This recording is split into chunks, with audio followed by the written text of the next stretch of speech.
How do you expect a positive outcome when every thought you have is negative?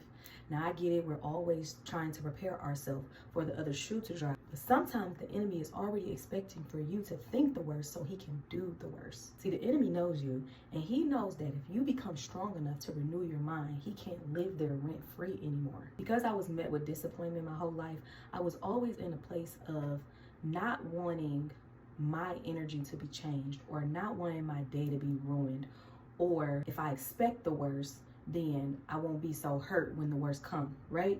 But in actuality, God tells us to be in constant expectation. That means be in expectation of what the good is going to come from this. Ephesians 4:23 says, be renewed in the spirit of your mind.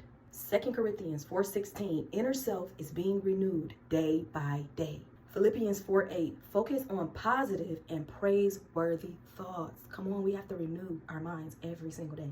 And one of my favorites, Romans 12:12, do not be conformed to the things of this world, but be transformed by the renewing of your mind. So if you think positive, positive will come. If you think negative, the enemy is going to use that. And I call this little thing the devil's playground. So when you think negative, when you allow things to get to you, when you allow things to change your energy, you fall into this thing called the devil's playground. And I'm gonna tell y'all more about that because I love to use this when I speak to women and men about being in the devil's playground and how he uses that to his advantage. And I seen a spirit, you know that thing at the park. This is back in the day, y'all. I'm old now. And I remember the thing at the park where you just sit in it and it just spin around and around and around, and somebody just taking it and running around and around. I seen the spirit, the devil, doing that with you, just taking you on a whirlwind around and around, just having you constantly think negative, constantly talking negative, constantly complaining, and all of the things that will keep you in disarray, keep you stagnant, keep you low energy, keep you from being in expectation.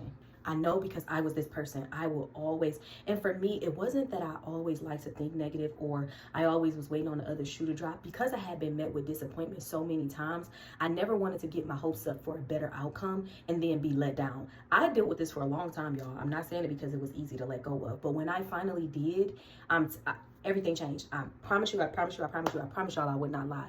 When I started to renew my mind and think positive about things, like, yeah, it's gonna go this way. Yes, it's gonna go that way. Yes, God gonna make this happen. You know, God gonna open this door and the devil gonna have to flee.